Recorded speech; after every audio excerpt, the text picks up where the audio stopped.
बिस्मिल्लाहिर्रहमानिर्रहीम। अस्सलाम वालेकुम व्यूवर्स, आप देख रहे हैं डाइनिंग और। स्ट्रॉबेरीज़ का सीज़न है, आप इनको धोकर फ्रीज़ कर सकते हैं और बआसानी 2 महीने तक इस्तेमाल कर सकते हैं। 2 ग्लास स्ट्रॉबेरी जूस बनाने के लिए 8 से 10 स्ट्रॉबेरीज़ को कटिंग कर लेंगे। जूस बनाने के लिए मैं 8 से 10 बड़े साइज़ की अच्छी पकी हुई लाल रंग की स्ट्रॉबेरीज़ को लिया है और उनको मैंने कटिंग कर लिया है। इससे जूस बहुत मीठा बनेगा और इसमें खट्टापन नहीं आएगा। 1.5 ग्लास जो है पानी डालेंगे, यानी कि 1.5 ग्लास पानी। आधा ग्लास पानी मज़ीद डाल देंगे।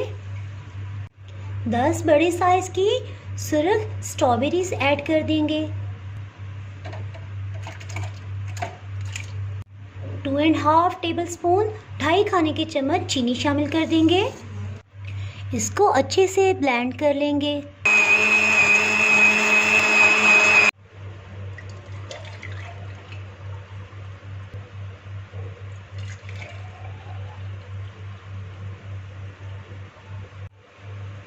आप इस एनर्जेटिक जूस को रमज़ानुल मुबारक में अपने इफ्तार मेन्यू में ज़रूर शामिल करें।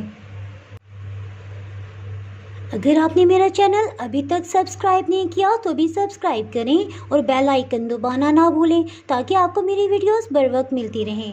अगर आपको मेरी ये रेसिपी पसंद आई है तो लाइक करें और फ्रेंड्स एंड फैमिली के साथ शेयर करें। आप कमेंट्स में ज़रूर बताइएगा कि आपको ये रेसिपी कैसी लगी। अब इजाज़त चाहती हूँ। अल्लाह हाफिज़।